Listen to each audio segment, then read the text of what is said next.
Dice el texto que acabamos de leer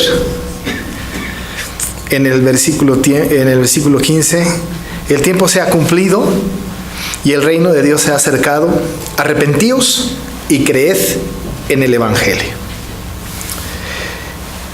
Estamos con la confesión de fe de Westminster, y es bueno que estemos metidos en esta aventura de estudiar este libro. Me siento un poco así como que raro, poquitos aquí, poquitos aquí. Deberíamos de concentrarnos en un solo lado, ya que somos tan poquitos. ¿Por qué no se hacen un poco para acá, hermanos? Para que, exacto, todos de este lado, y así ya nos ahorramos. Si no, pueda tener tortícolis o alguna cosa de estas. ¿No? De este lado, vente, Jonathan, acá, ándale, eso es, ya estamos todos juntos, ya nos vemos más juntos.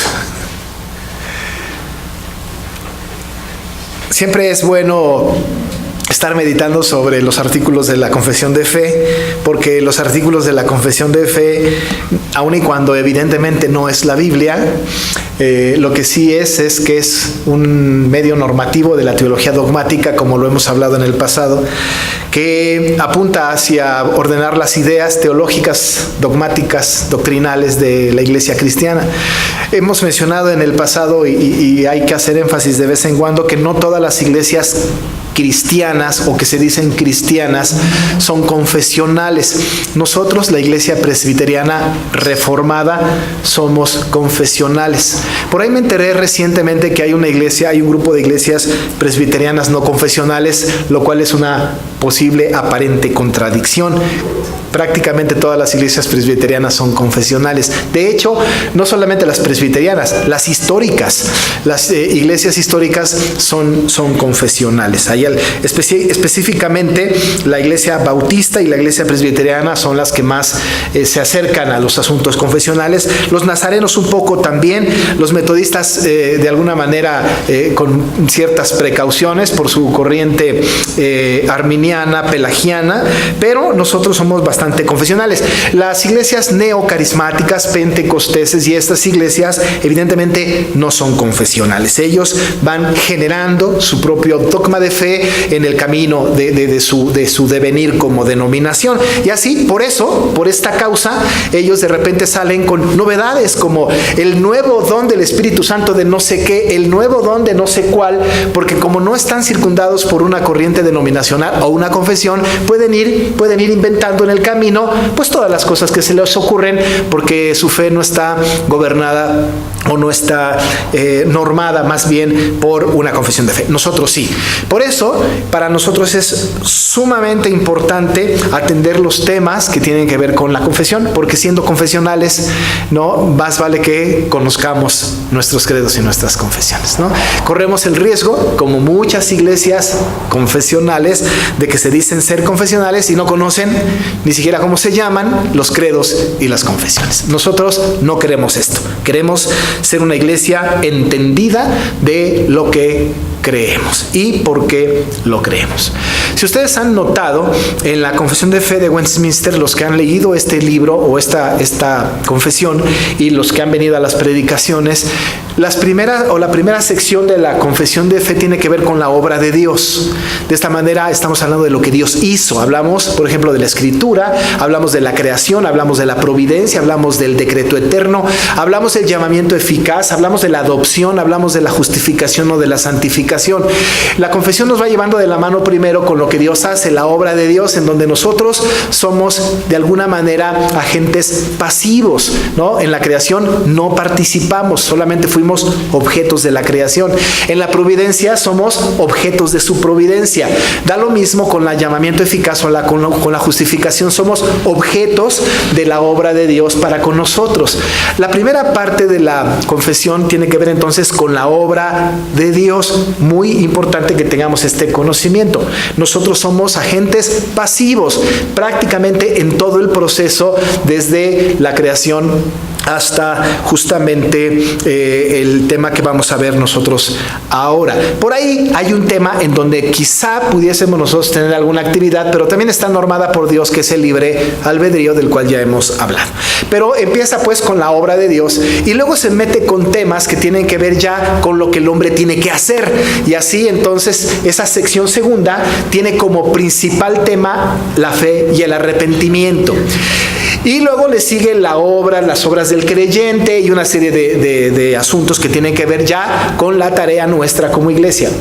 Si ustedes son cuidadosos en siguiendo casi al pie de la letra el índice de la confesión de fe, pueden notar, y si no yo se los voy a confesar, es que después del tema que vimos la semana pasada, que es llamamiento eficaz, en realidad la confesión histórica le sigue, ¿no? Le sigue la justificación y luego le seguiría la adopción, luego la santificación y después la fe y el arrepentimiento.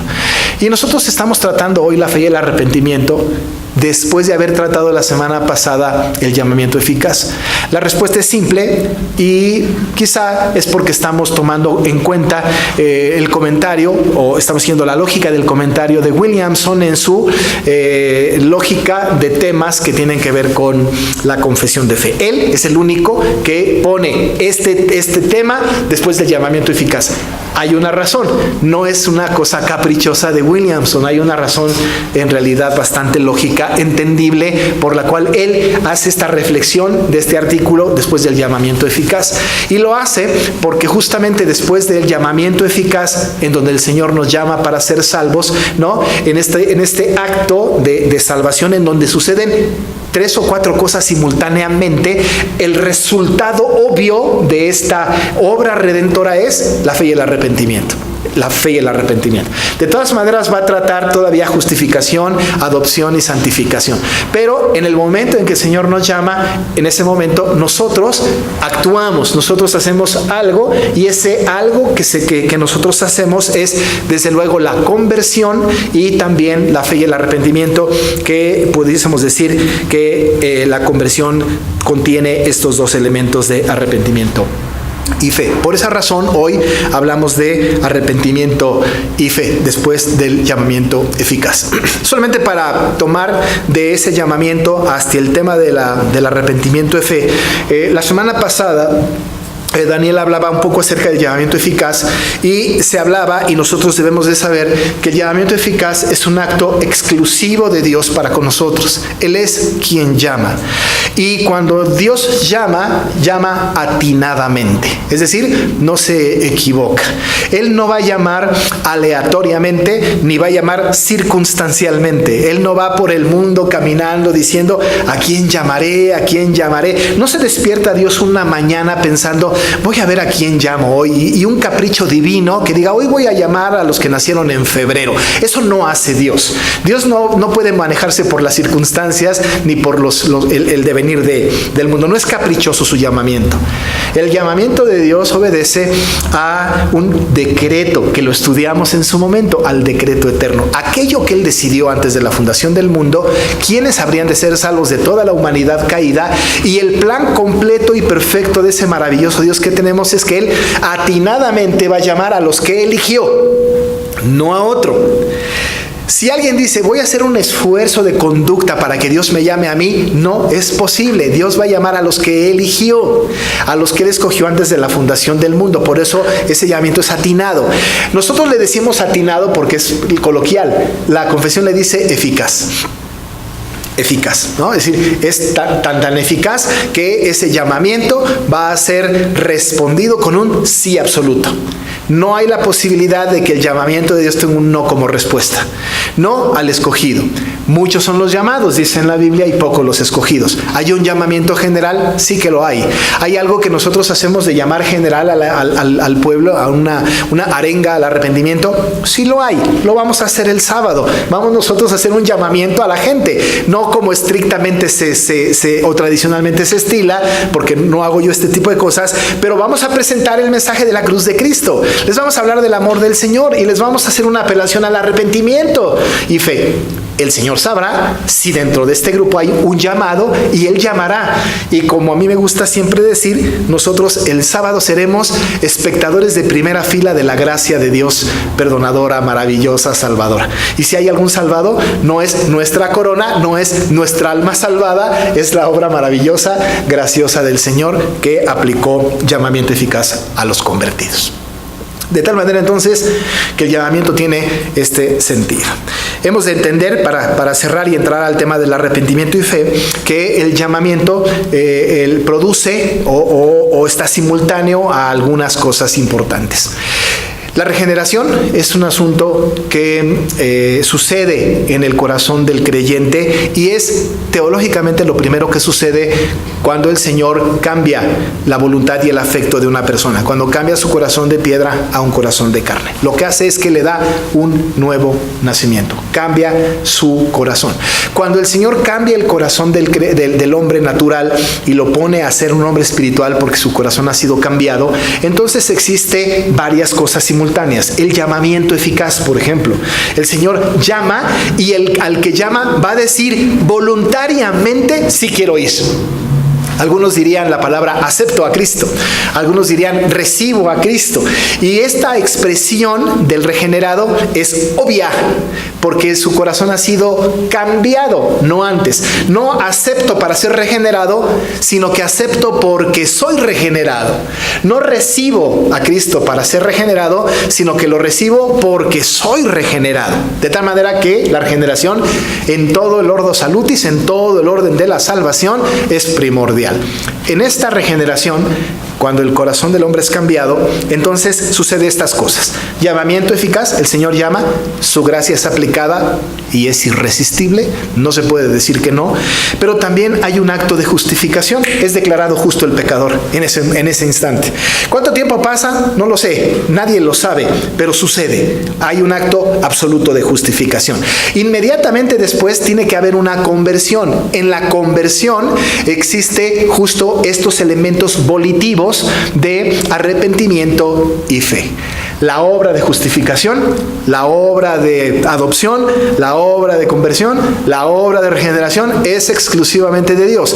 Pero nosotros actuamos entonces, hacemos algo. Después del nuevo nacimiento, entonces venimos con nuestros afectos cambiados, con nuestros gustos modificados, venimos a Cristo, nos damos cuenta de que hemos estado en pecado y decimos, Señor, perdóname. Hay arrepentimiento y por supuesto hay arrepentimiento y fe que no pueden estar disasociados el uno del otro. Así que el arrepentimiento y la fe es para el regenerado. Eso es muy importante. Llamamos al arrepentimiento y a la fe al regenerado. Recuerden que el apóstol Pablo a los Efesios les dijo que la fe es un don de Dios. Dice él, la fe es un don de Dios, no por obras, para que nadie se gloríe, porque la salvación es por gracia. Así que esto viene de parte de Dios. La gran pregunta que hay es, ¿habrá estos conceptos de arrepentimiento y fe en un hombre natural, en una mujer natural? Entiéndase hombre o mujer natural como personas no creyentes, como no regenerados, como personas que no han sido cambiados sus afectos. ¿Puede haber arrepentimiento y fe? En realidad pueden imitar el arrepentimiento y la fe, pero de ninguna manera son producto de un acto de regeneración de parte de Dios. El ejemplo es muy claro. En algunas campañas tradicionales evangelísticas se hacen llamamientos multitudinarios y la gente viene en arrepentimiento al altar, pero de todos los que vienen, quizá un porcentaje muy pequeño son los verdaderamente llamados eficazmente, y un montón de otras personas fueron conmovidos por el discurso, movidos sus emociones, ¿no?, por lo que se dijo, tocados sus ánimos por la música que se tocó o el cuento maravilloso humanista que dijo el predicador, y entonces vienen en tropel a un arrepentimiento que no necesariamente es un arrepentimiento que viene de un corazón regenerado, ¿no? Entonces hay este tipo de imitación de una persona no creyente, sí que la hay, y la hay en todos lados, incluyendo las iglesias ya formadas. Y puede haber personas que han imitado, que han hecho actos de arrepentimiento, no necesariamente por haber sido nacido de nuevo, sino porque están verdaderamente convencidos de que están entristecidos o están de alguna manera conscientes de que lo que hicieron fue equivocado, pero tienen motivaciones diferentes. Pero entonces el tema del arrepentimiento fe tiene que tener una base sólida, bíblica, doctrinal, que es la que tenemos que estudiar. En ello tenemos nosotros que percibir nuestro propio acto de arrepentimiento. Si ustedes y yo somos regenerados por el Señor, debimos haber tenido una actitud de arrepentimiento y fe necesariamente. Ningún creyente que diga que es creyente puede decir, bueno, a mí el Señor me rescató, ya me salvó, me cambió mi corazón, yo soy salvo ahora, pero me voy a arrepentir después o voy a tener fe después. Eso no es posible. El arrepentimiento y la fe son actos inmediatos que producen la conversión, porque la conversión es, si voy para allá, ahora voy para el otro lugar. Le doy una vuelta a mi vida de 180 grados y ahora voy en el sentido contrario. Tiene que haber arrepentimiento y fe. La confesión de fe hace mucho énfasis justamente en el tema de que tenemos que tener determinaciones voluntarias, movidos por la regeneración, para ir en este camino de cambiar nuestro estilo de vida. El arrepentimiento, más específicamente, es un requisito entonces, un requisito importante para la salvación. Es decir, el Señor me salva a mí, me llama, me cambia mi corazón y yo tengo que arrepentirme. El Nuevo Testamento está lleno de este tipo de llamados, ¿no? El pueblo es llamado al arrepentimiento. Acabamos de leer un pasaje de Marcos en donde el Señor Jesús dijo: el reino de los cielos se ha acercado, por tanto arrepentíos y creed en el Evangelio. Hay un llamado al arrepentimiento. Cuando Pedro predicó el Evangelio en Pentecostés, los que escucharon el discurso le preguntaron: varones, hermanos, ¿y ahora qué hacemos? Y entonces Pedro les dijo: arrepiéntanse. Hubo un llamado al arrepentimiento. Arrepiéntanse. Si el Señor les ha tocado en su corazón, ahora arrepiéntanse. Vengan a Cristo, dejen su pecado y ahora sigan a Cristo. En ese sentido, el arrepentimiento cobra un sentido distinto y una dirección distinta. Antes, ustedes y yo íbamos tras el pecado voluntariamente, gozosamente, disfrutábamos del pecado en cualquiera de las circunstancias. Ahí vamos nosotros por el pecado. Pero cuando el Señor nos ha tocado, cambiamos el sentido y ahora corremos a Cristo. Y en el arrepentimiento es cambiar de dirección, pero además hay un sentido de detestar, valga la expresión, nuestro pecado, lo que ha ofendido a Dios. Arrepentirse no solamente es cambiar de dirección, sino también es odiar mi pecado, es entristecerme por mi pecado, es dejar deliberadamente mi pecado. Es un acto completamente necesario. De acuerdo al dogma de fe que tenemos del arrepentimiento y fe, voy a tocar dos asuntos. El tema es amplísimo en el capítulo del arrepentimiento y fe, pero solamente dos asuntos doctrinales que tienen que ver con el arrepentimiento, poco tratados, pero necesarios para nuestro conocimiento general de la doctrina. Cuando hablamos de arrepentimiento y particularmente de arrepentimiento, tenemos que hablar de estos dos conceptos: atrición y contrición. Son los dos elementos fundamentales para nuestro manejo de la doctrina del arrepentimiento. Acerca de la fe no hablaremos demasiado porque entraríamos en un tema muy amplio. Baste con decir que la fe tiene los tres elementos que ya hemos nosotros conversado en el pasado. Hablamos de la fe al respecto de que hay tres elementos como fiducia, assensus y notitia, que lo hemos comentado en el pasado. Tres elementos indispensables para la fe teológica. Esa la hemos hablado. Ahora nos enfocamos un poco en el arrepentimiento, en estos dos conceptos: atrición y contrición. Es posible que ustedes hayan oído esos dos conceptos: atrición y contrición. Cuando manejamos estos dos conceptos, tiene que venir a nuestra mente lo que las confesiones nos enseñan. La iglesia mayoritaria o la secta mayoritaria de nuestro país, católico-romana, en verdad no manejan estos conceptos. Para ellos el arrepentimiento es algo completamente diferente. Tienen un problema para definir la justificación por la fe y hacen de la tradición y hacen de los medios justamente elementos que justifican en el lugar de Cristo. Es decir, no solo Cristo, sino los elementos que justifican. Y cuando es esto, entonces el tema del arrepentimiento se convierte más bien en un acto de atrición que de contrición, y es completamente diferente. La iglesia cristiana, la iglesia confesional, divide la atrición de la contrición y hace definiciones de ambas cosas alrededor del arrepentimiento. Vamos a ver cada una de ellas. La atrición es un tipo de arrepentimiento o de remordimiento falso. ¿Puede haber atrición? Sí, pero es falso. Es movido por otros intereses, tiene otras motivaciones. Es un tipo de arrepentimiento, ¿no? de una persona falso. ¿Comprende el remordimiento? Causado por el castigo o la pérdida de una bendición. Fíjense que la atrición se da, por ejemplo, en los niños, ¿no? Cuando se portan mal. Nuestros hijos se portan mal y les castigamos. ¡Te portaste mal! Rompiste el jarrón, o qué sé yo, le pegaste a tu hermano, lo que fuera. Hiciste esto malo, ¿no? Te voy a dar una golpiza, ¿no? Espero que ustedes no den golpizas a sus hijos. La vara es buena, pero bueno, es un ejemplo nada más, ¿no? Y entonces el niño, ¿no? Con tal de evitar el castigo, dice, no, ya no lo vuelvo a hacer. Esta expresión, de veras me arrepiento de lo que hice, ya no lo vuelvo a hacer. La motivación de su confesión y de su arrepentimiento tiene que ver con evitar un castigo, con no ser sancionado. Lo que le motiva es no ser sancionado.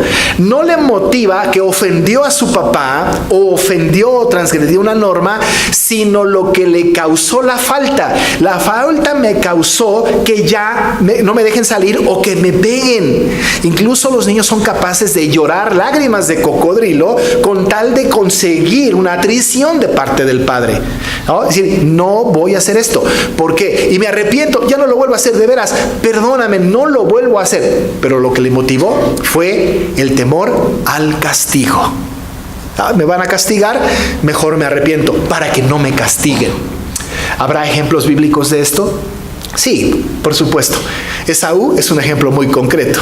Allá en Génesis nos narra que Esaú, ustedes saben que él tenía que recibir la bendición de la primogenitura de parte de su padre, pero no la recibió Jacob, el usurpador. Pero él había pecado.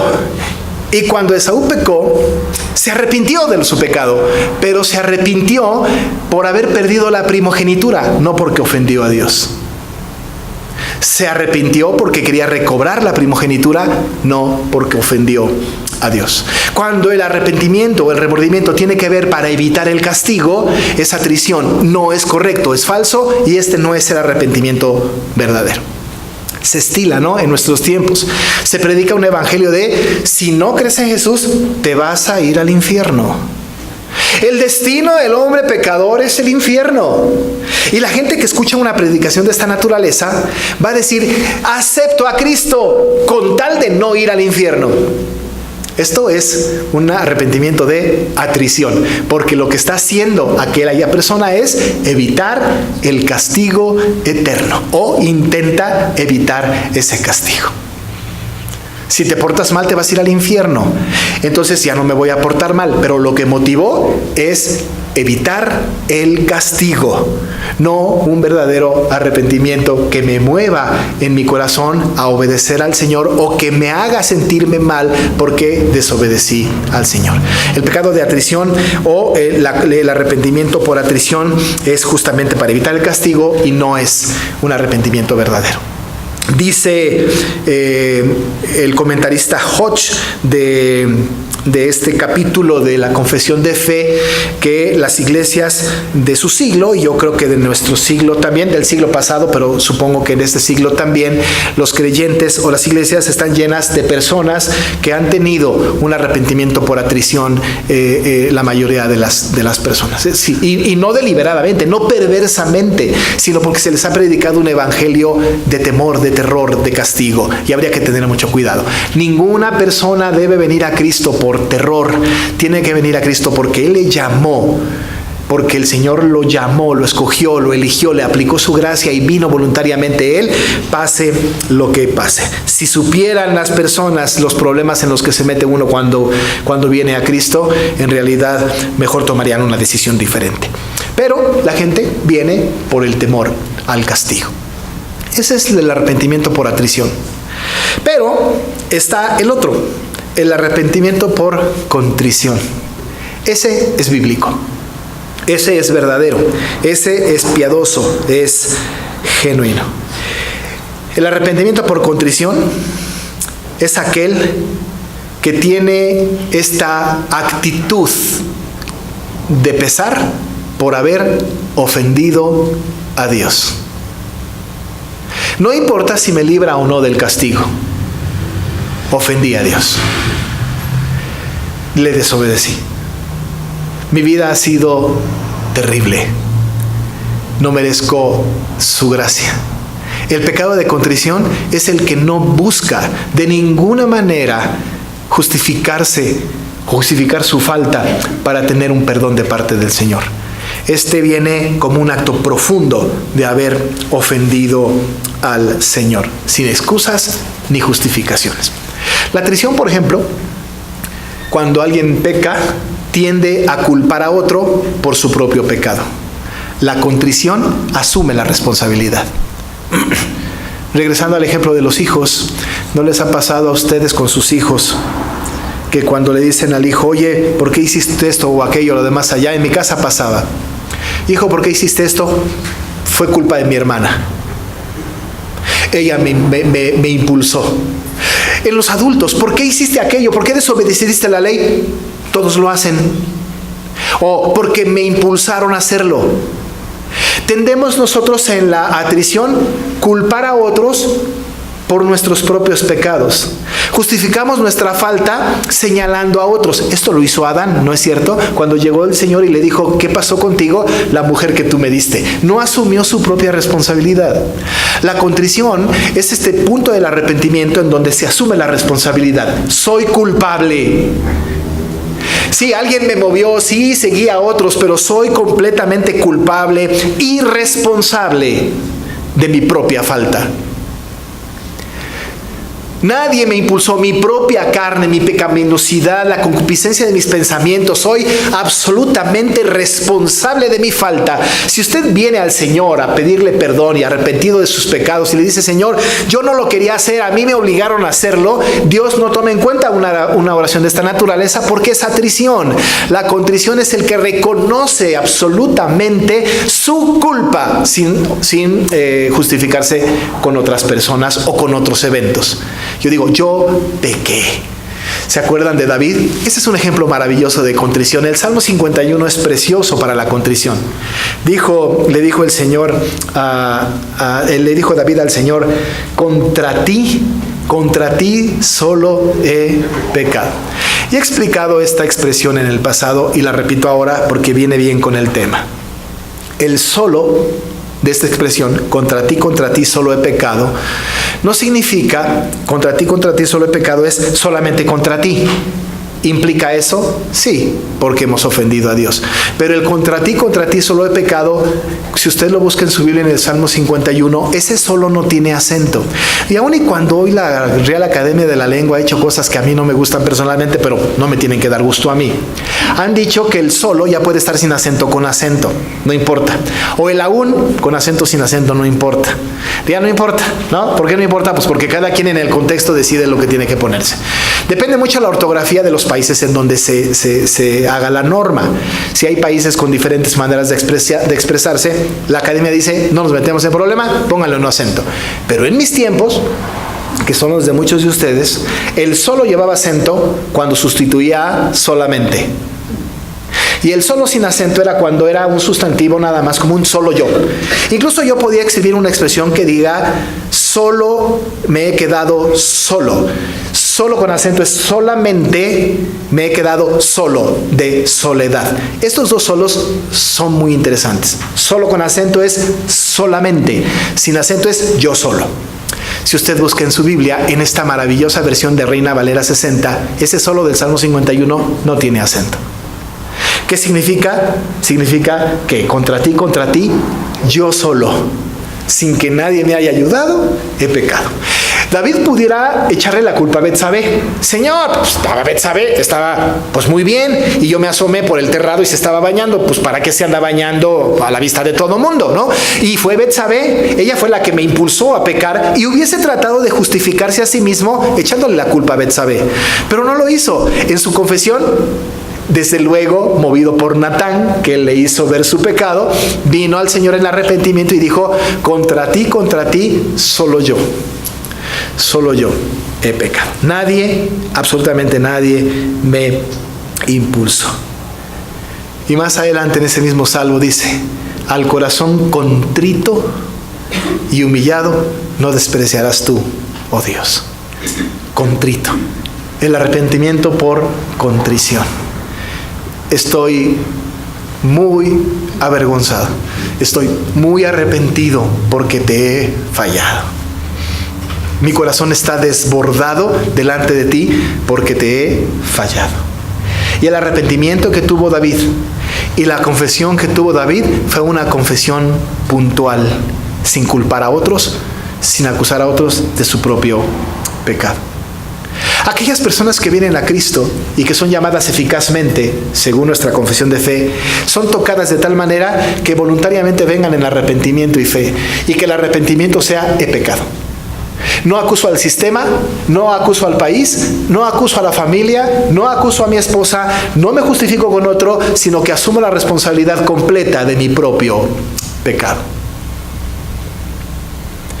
David le dijo al Señor en el Salmo 32 que ya leímos, que él confesó sus transgresiones y también confesó la maldad de su pecado, y que el Señor lo perdonó. Confesaré la maldad de mi pecado. Es lo que hay dentro de mí. La contrición tiene el elemento externo e interno. La contrición tiene el elemento externo de confesar con mi boca lo que hice yo manual o operativamente, lo que yo hice de manera deliberada. Pero el otro elemento interno de la contrición tiene que ver con el pecado que está en el corazón, la motivación por lo que lo hice. Por eso David dijo que has perdonado la maldad de mi pecado. No solamente mi pecado, mentir, por ejemplo, sino la maldad de mi pecado, es decir, la intención con que lo hice.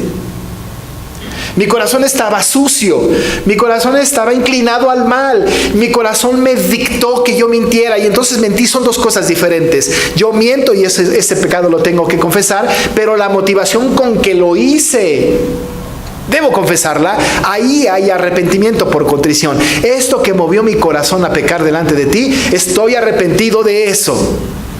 Por eso David dice que al corazón contrito y humillado Dios no desprecia y perdona la maldad del pecado. Nosotros tendemos a venir en el arrepentimiento por las cosas que hicimos. Un borracho dice: me arrepiento de ser borracho. ¿Pero qué le motivó a hacerlo? Me arrepiento de haber mentido. ¿Pero cuál fue la motivación? Me arrepiento de codiciar. ¿Pero qué le motivó? El arrepentimiento por contrición tiene que ver con que también hemos de confesar aquellas motivaciones por las que hicimos lo que hicimos. Porque si no hay contrición, no hay verdadero arrepentimiento. Si no es modificado el corazón por contrición, no es modificado el individuo en su fe. Voy a obedecer por atrición para que no tenga el castigo, pero en la primera oportunidad vuelvo a desobedecer. Ya no hubo contrición, sino atrición. Ahora el arrepentimiento es complejo entonces, ¿no? Porque nosotros, creyentes, tenemos en nuestro poder, ¿no?, el conocimiento de que somos salvos. El Espíritu da testimonio a nuestro espíritu de eso. Pero usted y yo, amado hermano, seguimos pecando mucho. Estamos haciendo cosas graves. Y a veces nos arrepentimos por atrición y no por contrición. Tenemos la ventaja de que somos salvos. Y además tenemos el recurso de la confesión maravillosa que no tienen los no salvos. Un salvo tiene la posibilidad de confesar y su pecado ser perdonado. Un no salvo puede confesar todo lo que quiera y hacer todo lo que quiera, y por la confesión de un hombre natural no le pueden dar perdón. Es como cuando va la gente a una caja de madera y le cuenta a un individuo que está dentro todos sus pecados. Esto no hace absolutamente nada por esa persona, porque hay atrición, hay remordimiento y no es una persona salvada. Pero hermanos, nosotros pecamos y venimos al Señor y Él nos perdona. Porque como dice 1 de Juan 1:9, si confesamos nuestros pecados, Él es fiel y justo para perdonar nuestros pecados y limpiarnos de toda maldad. Porque el acto de contrición inicial fue genuino después de la regeneración. Luego no estamos ya libres, ¿no? Tenemos que seguir viniendo en confesión y en arrepentimiento delante de nuestro Dios de las cosas que hacemos mal. No por atrición, no para evitar el castigo, sino porque estamos convencidos que ofendimos a nuestro Señor. Solamente lo pueden hacer los salvos, los regenerados. Este sábado, hermanos, ojalá y vengan al desayuno. Voy a hacer un llamamiento al arrepentimiento. No voy a pedir a nadie que venga al altar, ni que hagan una oración extraña, ni que levanten la mano tampoco. Pero voy a hacer un llamado a la conciencia y al corazón de las personas, que si el Señor llama y toca, la gente, aun y cuando yo no haga este llamamiento, tiene que venir en arrepentimiento, fe, a los pies de Cristo. Y ahí estaremos nosotros, siendo espectadores de la gracia del Señor, y la gente va a venir y nos va a decir, ¿qué hago? Y los vamos a dirigir. Pero necesitamos hacer este llamamiento de arrepentimiento y fe al hombre natural. Vamos a orar. Padre, cuando nos llamaste un día, el día establecido por ti, en la circunstancia establecida por ti, acudimos, corriendo a tu llamamiento, porque nuestro corazón fue modificado, hubo nuevo nacimiento. Cuando venimos a ti, fuimos declarados justos, y no por justicia nuestra, sino porque fue imputada la justicia de Cristo en nosotros. Al hacerlo, nuestros corazones fueron movidos para que voluntariamente viniéramos a ti en arrepentimiento y fe. Creímos todo lo que tiene que ver contigo. Te creímos a ti, creímos en ti y nos movimos en fe hacia ti. Y en ese acto también venimos en arrepentimiento. Algunos dramáticamente, otros conscientemente entendiendo su pecado, pero todos lo hicimos. Señor, debemos entender que cuando hemos nacido de nuevo, necesariamente tuvimos que habernos arrepentido de nuestra vana manera de vivir. Y al hacerlo, nos otorgaste la convicción, la certeza de que ninguna condenación ya hay para los que estamos en Cristo Jesús. De ahí en adelante, Señor, como creyentes, queremos estar constantemente viniendo a ti, arrepentidos de nuestros pecados, confesando nuestras faltas, convencidos de que somos completamente responsables de nuestro pecado, sin culpar a otros, porque tú al corazón contrito y humillado no desprecias. Gracias, porque podemos estudiar esto y aplicarlo a nuestra vida espiritual en el nombre de Jesús. Amén.